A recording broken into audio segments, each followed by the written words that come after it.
In the year 2147, Earth had become an overcrowded, polluted place with most of its resources drained. Humanity was desperate to find new worlds to inhabit. Colonization efforts stretched across the galaxy, led by a coalition of nations and corporations eager to claim planets for themselves. One of the earliest missions, known as the Ceres Initiative, aimed to establish a colony on a distant Earth-like planet called Proxima B. When they launched, the world watched with hope, but as the years passed, communication with Proxima B faded. Eventually, the Ceres colony was declared lost. It became a cautionary tale, a reminder of the risks of deep space exploration. Over a century later, the forgotten colony of Proxima B became an obsession for scientists, journalists, and conspiracy theorists alike. There were countless theories. Some believed the colony had perished. Others thought they'd found alien life and were hiding, while others claimed they'd simply chosen to stay silent. But there was no evidence, no data, nothing. It was as if Ceres colony had disappeared into the void. In 2264, the Ceres Initiative was unexpectedly reopened by a mysterious, well-funded group known as the Celestial Restoration Project, CRP. They had tracked strange signals, faint whispers coming from the direction of Proxima B. These signals were weak, often unintelligible, but they were there. The CRP decided to send an expedition to investigate, hoping to solve the mystery once and for all. The CRP crew comprised experts in various fields: Commander Marin Wolfe, an experienced astronaut and military strategist; Dr. Lee Haring, an astrophysicist obsessed with unraveling the secrets of Proxima B; Luca Yanez, a linguist and cryptographer; and Asha Dutta, a robotics engineer. They called their ship the Valiant.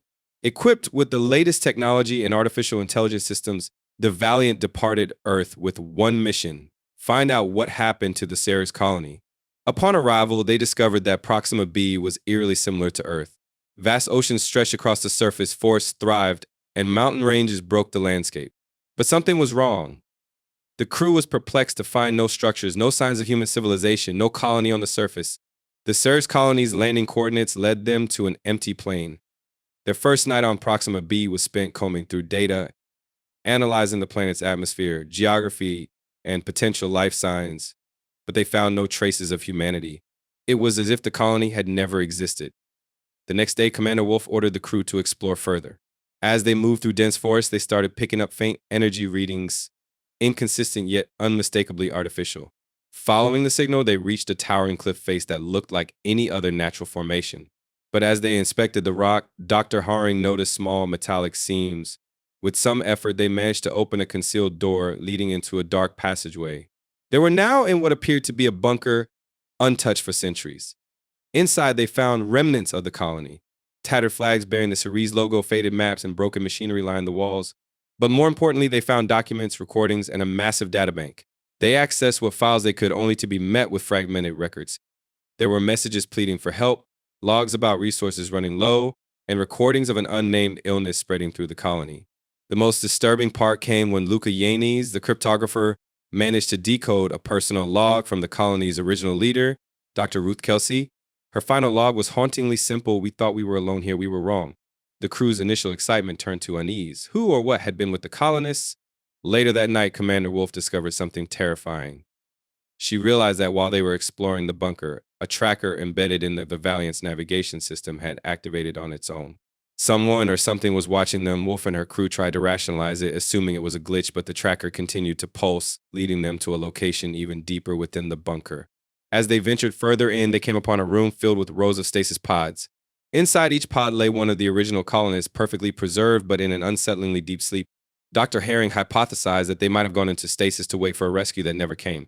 But when they tried to access the pod's controls, they found the interface was in a language none of them recognized.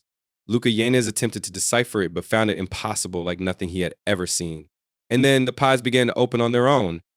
The crew backed away, watching as the colonists slowly awoke. But something was wrong with them. Their eyes were cold and glassy, their expressions blank. They moved with a strange, synchronized precision, ignoring the crew entirely as they filed out of the room and toward the surface. Suddenly, Asha Dutta noticed something flashing on one of the nearby consoles: a countdown. Whatever had been activated was now preparing the bunker for a shutdown, or worse, a self-destruct sequence. They had no choice but to follow the colonists out, racing against time as the bunker's systems began to collapse. Back on the surface, they realized that the colonists were heading in the direction of their ship, the Valiant. Commander Wolfe ordered her crew to move quickly. hoping to get to the ship before the colonists did, but it was too late. The colonists had already surrounded the Valiant, and with an eerie calm, they disabled its engines and began to dismantle it piece by piece. Desperate and unsure of what to do, the crew retreated into the forest, hiding and watching from a distance. It was then that Dr. Herring noticed something remarkable through his binoculars. One of the colonists had markings on their neck, a strange, intricate design that glowed faintly. As they watched, the glow pulsed, and the colonists paused in their work, as if receiving instructions from an unseen source. They weren't acting of their own free will, they were being controlled. Realizing that there was a larger force at work, Commander Wolf pieced together a theory.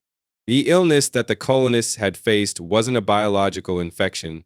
It was a takeover, something that had transformed them into extensions of a mysterious intelligence, a life form that had stayed hidden beneath Proxima B's surface. The Ceres colony had become a part of it, serving as its agents, silently obeying. It was clear to the crew that this intelligence, whatever it was, didn't want them to leave or report what they had seen.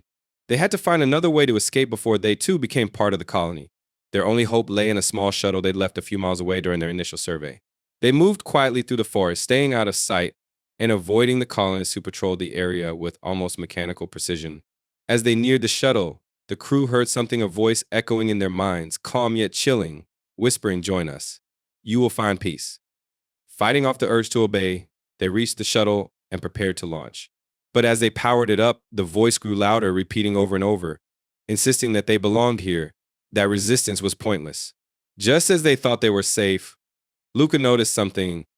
A single colonist standing at the edge of the clearing, watching them with an expression that almost looked sad. The shuttle took off, leaving Proxima B and its hidden intelligence behind. As they returned to Earth, they remained silent, haunted by the knowledge they couldn't share. For they realized that Proxima B wasn't just a forgotten colony. It was a warning, a place that would forever remain silent, holding the secrets of humanity's lost chapter. A colony that had become something beyond life or death, an enigma that would haunt them for the rest of their lives. And as they flew into the dark, cold expanse of space, the final transmission from Proxima B played faintly in their ship's comms, the whispering voice saying one last time, "You will be back."